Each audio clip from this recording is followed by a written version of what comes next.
domestically now, we've seen lawmakers late today vote to subpoena the Attorney General for the way her department has handled the Jeffrey Epstein investigation. You saw a handful of Republicans, right, so people in the president's own party, joining Democrats on the House Oversight Committee to vote to bring Pam Bondi in, including Nancy Mace, the congresswoman on the Republican side. Watch this. I have a lot more questions, and I don't expect to be talking about the stock market. So she better not bring those notes when she comes to the Oversight Committee.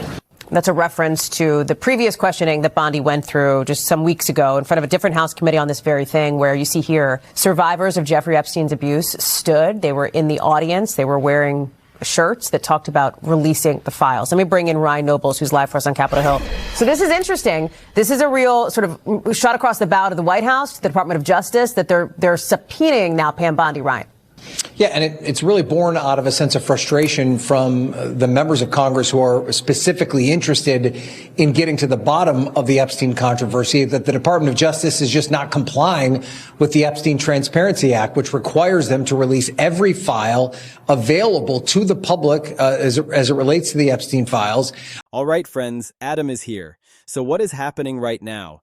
Two separate federal courts have summoned Pam Bondi for contempt hearings over her handling of the Epstein files, and the judges aren't issuing polite requests. They're issuing ultimatums with incarceration on the table.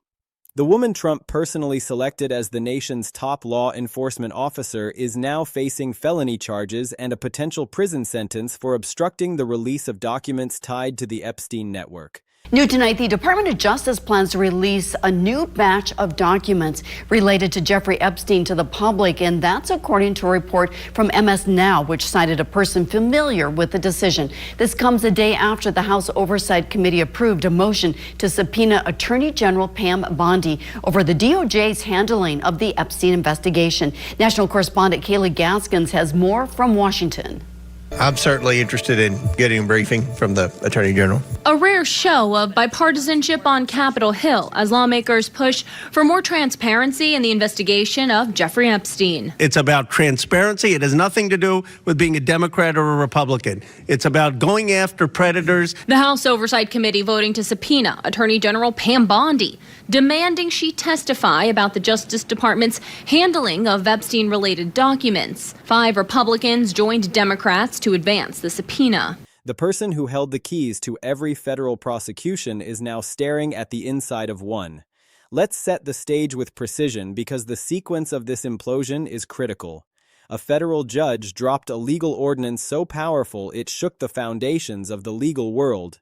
The directive was simple in its language, but devastating in its implication.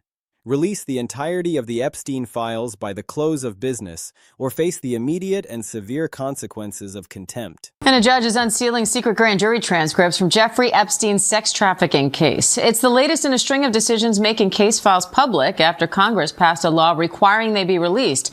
Now the Justice Department is facing a deadline in just over a week to release all the Epstein files. Chief Investigative Correspondent Aaron Katersky is here for more on that. Hi, Aaron. So the judge previously said these grand jury materials are hardly revelatory. So what are you watching for when they're released? Well, the judge said the grand jury testimony was hardly revelatory. But remember, what the new law says must be released includes things like investigative materials and maybe even Jeffrey Epstein's finances or other people that they were looking at that may not have been charged or necessarily associated with the actual case against Epstein, but it could be everything that the Justice Department took a look at. So we don't fully know what's in the files. Maybe they are, maybe they aren't revelatory, but this is now the third judge to say that all of this material must be released to comply with the new congressional law. Not a curated selection, not a batch of documents so heavily redacted they look like Swiss cheese. All of it. The full unvarnished client manifest, the complete unbroken flight logs, the witness statements that have been locked in a vault. Everything. And the judge didn't just issue this order in a vacuum.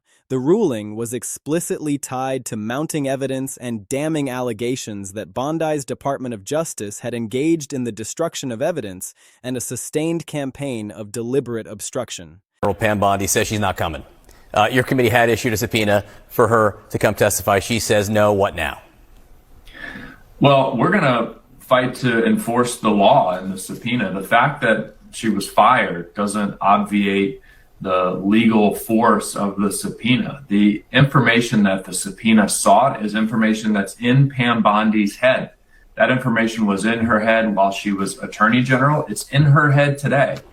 She knows why all the files weren't and haven't been released. She knows why illegal redactions were made and who made the decisions to illegally redact which files. She has to answer those questions before Congress, and I'm hopeful that Chairman Comer will enforce that subpoena. Here is the twist that makes this a free-fall rather than a controlled descent. Pam Bondi is no longer the Attorney General. She doesn't have the shield of the office. She doesn't have the institutional muscle of the DOJ protecting her flank. She was fired, unceremoniously dismissed from her post just days before this judicial hammer came crashing down. She is now a private citizen. A private citizen with a massive legal target painted on her back for actions she took while she sat in the seat of ultimate federal power. Two courts, operating independently, have issued summonses demanding she appear and explain why she shouldn't be held in contempt for defying subpoenas related to the Epstein trove. And the precedent is already written in blood. One court has already demonstrated its willingness to cross the threshold by jailing a DOJ subordinate for similar defiance. The equation is now brutally simple. Defy the court on the Epstein files, and you will trade your designer suit for a prison jumpsuit. The evidence arrayed against Bondi is not circumstantial. It is a damning mosaic of broken promises and alleged criminal conduct. Cast your mind back to the moment she was sworn in. She stood before the American people and made a sacred vow of transparency. She looked into the cameras and promised that the era of cover-ups was over. She declared that the public had an absolute right to know what was in those Epstein files, that the victims deserved the sunlight of full disclosure. And then she delivered nothing but shadows. The files arrived 41 days late, and only after a relentless barrage of congressional subpoenas and threats of contempt. When the documents finally materialized, they were a hollow shell. The key pieces, the client list that names the powerful and the perverse, the flight logs that map the geography of abuse, were conspicuously absent. During House hearings, when Democrats cornered her with 15 specific, laser-focused questions about victim protections and the suppression of evidence, Bondi performed a masterclass in evasion. She ducked, she dodged, she obfuscated. She hid behind the flimsy curtain of ongoing matters and refused to provide a single substantive answer. That silence is no longer just a political frustration. It is being interpreted by judges as evidence of a guilty conscience, a consciousness of guilt that speaks louder than any confession. But the allegations go far deeper than simple foot-dragging or bureaucratic incompetence. The courts are citing claims of deliberate delays and, more alarmingly, potential evidence tampering. Whistleblowers have emerged from the shadows of the Justice Department, individuals who claim that there were explicit orders to destroy evidence. They allege that Bondi's DOJ knew exactly which documents were being sought by investigators and took active measures to ensure those specific files vanished into the ether, claimed as lost, corrupted, or simply non-existent. That crosses the line from obstruction of process into the felony territory of tampering with evidence in a federal investigation. That is the kind of crime that sends people to federal prison for years, not months, and this is not a new song. It is a familiar, haunting refrain. Bondi's predecessor faced a similar avalanche of allegations regarding Epstein file obstruction, and those allegations were instrumental in that individual's political demise. Bondi is now hurtling down the exact same trajectory, except the ground coming up to meet her is made of concrete and razor wire. The fact that a DOJ staffer is already sitting in a federal jail cell right now is not just a warning shot, it's a direct hit across the bow. The court is saying, "We have already incarcerated someone for doing precisely what you did. You are not unique. You are not shielded. You are next." In the span of just 8 days, Pam Bondi's world has collapsed from the pinnacle of legal power to the precipice of incarceration. Attorney General to fired private citizen to the subject of dual contempt proceedings. And from there, the only stop left on this express train is prison. According to reports trickling out of her inner circle, She is terrified. She has lawyered up with the kind of high-powered criminal defense team that you only call when you believe the handcuffs are being polished. She is scrambling to negotiate, desperately trying to find an escape hatch to avoid the contempt hearings altogether. But the courts have seen this play before, and they are not interested in a repeat performance. They are not giving her an off-ramp. And this is where the narrative weaves into the larger tapestry of the Trump universe. Kash Patel is simultaneously facing arrest threats over identical Epstein file obstruction. Trump's legal team is panicking in courtrooms across the country as transcripts from Mar-a-Lago reveal intricate obstruction schemes regarding classified documents. It is a unified field theory of defiance. Trump's inner circle obstructs. The courts strike back. And finally, after years of bluster and delay, people are facing the cold, hard reality of jail time. Pam Bondi is poised to become the first Trump administration official to actually be led away in cuffs for obstruction. And if that dam breaks, if a former attorney general is not immune to the consequences of her actions, then the floodgates open for everyone in Trump's orbit who has been playing games with the judiciary. So let's dissect the anatomy of this disaster, because the details of what Bondi did, what the judges are specifically saying, and why prison is no longer a distant possibility but an approaching inevitability are crucial to understanding this historic moment. First, we must anchor ourselves to the timeline. Bondi was confirmed and sworn in. At her very first moment in the spotlight, she made the Epstein files the centerpiece of her promise to restore integrity. She knew why it mattered. This isn't just about the depravity of one deceased predator. It's about the ecosystem that enabled him. It's about the network of influence and power that protected him and, many allege, participated alongside him. The client list is the Rosetta Stone to that network. Congress demanded it. Victims' advocates begged for it. The media howled for it. Bondi swore on her professional reputation that she would deliver it. Then came the void. Weeks of silence punctuated by congressional subpoenas. The DOJ, under Bondi's command, perfected the art of the slow walk. They claimed they were conducting sensitivity reviews. They claimed they needed time to redact personal information. They manufactured an endless parade of bureaucratic excuses.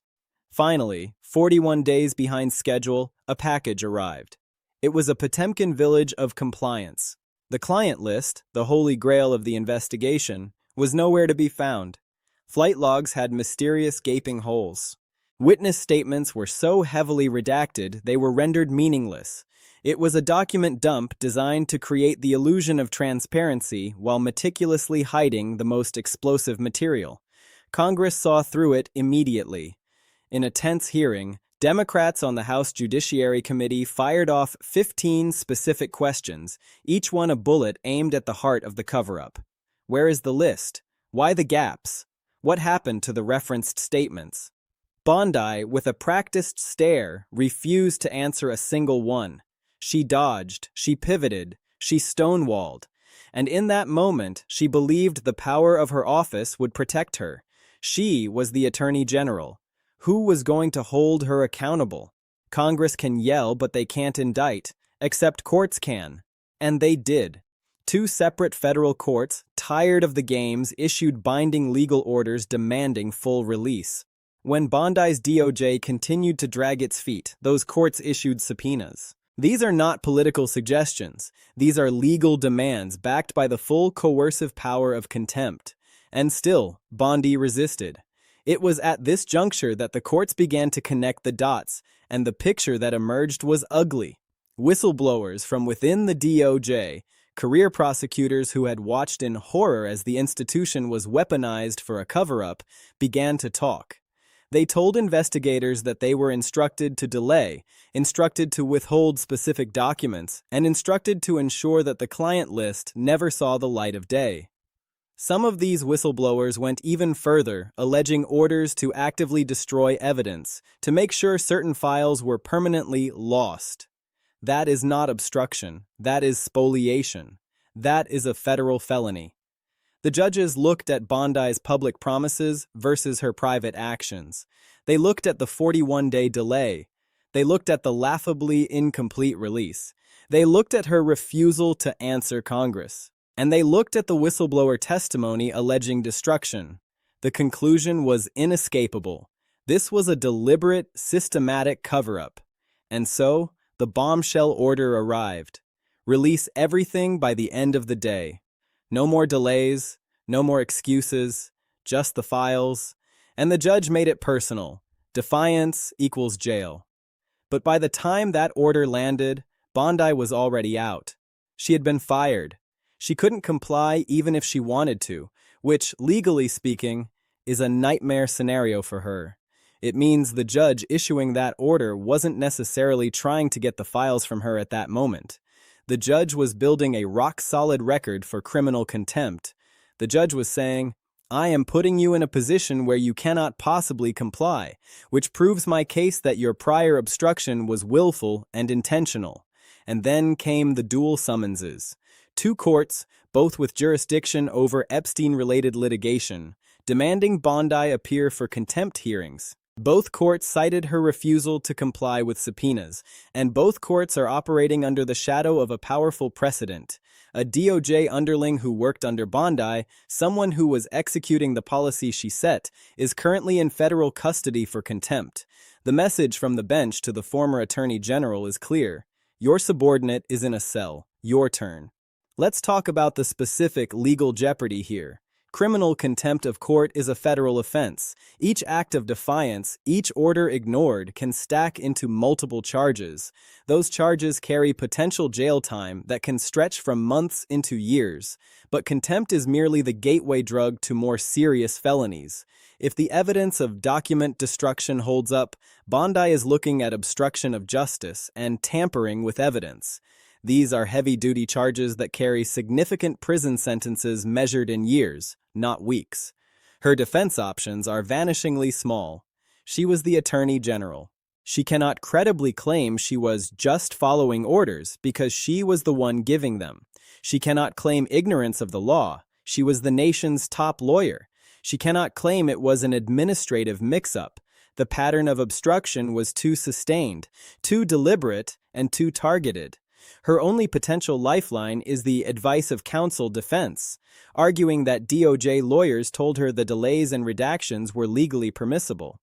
But that is a paper-thin shield against the fury of a federal judge who believes they were played for a fool. The judge will simply ask, "You are a lawyer. You know what a subpoena means. Why did you choose to ignore it?" Bondi's world has shrunk to the size of a defense table. Reports indicate she has assembled a legal team built for war, and she is desperately trying to negotiate her way out of the contempt hearings by offering belated cooperation. But the courts have heard these promises before. She had months to cooperate. She had a dozen off-ramps to compliance. She chose the path of obstruction every single time. Now the bill has come due. And this situation is inextricably linked to the wider collapse of the Trump legal edifice. Kash Patel is in the crosshairs over the same Epstein files. Trump's lawyers are sweating bullets in the Mar-a-Lago classified documents case, where transcripts allegedly show similar patterns of obfuscation and obstruction. The entire operation has been predicated on a simple, arrogant premise: defy everything, and the system will blink. The system is no longer blinking. It is staring back with the cold, unblinking eyes of a judge signing a contempt order. Pam Bondi might be the test case. If she goes to prison, it sends a seismic shockwave through the entire political and legal ecosystem. It proves that the office of the Attorney General is not a suit of armor. It proves that loyalty to a president does not grant immunity from the law. And it might just be the crack in the dam that causes the entire reservoir of obstruction to come flooding out. Let's break this down into the core components that turn this from a political scandal into a historic legal reckoning. Point 1. The dual contempt summonses are unprecedented. The fact that 2 separate federal courts are moving simultaneously against a former attorney general is a flashing red alert. It signals that Bondi's obstruction was not a minor hiccup. It was a pervasive, multi-jurisdictional effort to subvert the judicial process. These are not partisan fishing expeditions. These are federal judges wielding the inherent power of the court to protect its own integrity. They have issued lawful subpoenas and orders, and they have concluded that Bondi treated those orders with contempt. Now they are demanding she appear and explain why the keys to a cell shouldn't be turned on her. The timing of the Bombshell order was strategic. The judge issued the release by end of day order after Bondi had already been fired. This wasn't about getting documents from a private citizen who no longer had access. This was about constructing a perfect legal trap. By issuing a direct order that Bondi was physically and professionally incapable of fulfilling, the judge cemented the legal grounds for a contempt finding based on her prior conduct while in office. It was a prosecutorial chess move, signaling that the judge is not just annoyed. The judge is building a case for incarceration. The destroyed evidence claims are the nuclear option. This is the allegation that elevates this entire saga from procedural contempt to potential felony territory. Whistleblower testimony alleging orders to destroy files related to Epstein is the smoking gun. Obstruction by delay is one thing. Actively ordering the destruction of evidence in a federal investigation is a crime that prosecutors salivate over. It shows a specific intent to defraud the court and conceal the truth. If that can be proven, Bondi isn't facing a few months for being stubborn. She's facing years for being a criminal conspirator. Bondi's congressional silence is evidence of guilt. The 15 unanswered questions from the House hearing are not going away. In a court of law, the refusal to answer legitimate questions about your conduct can be used as circumstantial evidence of a guilty mind. An innocent person with nothing to hide explains the delay. They produce the documents. Bondi gave them nothing but a stone wall. Combined with the delays and the missing files, that silence is deafening and will be used by prosecutors to argue that she knew exactly how wrong her actions were. The jailed subordinate sets a brutal precedent. There is a person in a federal detention center right now who used to work for Pam Bondi. That person was convicted of contempt for following the very same obstructionist policies Bondi is accused of orchestrating. This removes any argument from Bondi's lawyers that the court is bluffing or that this is an empty threat. The court has already shown it has the stomach to put DOJ personnel behind bars over Epstein file obstruction. The principle of command responsibility suggests that the person giving the illegal orders deserves a harsher punishment than the person following them. The velocity of the fall. The sheer speed of Bondi's collapse is a cautionary tale for anyone who mistakes political power for legal protection.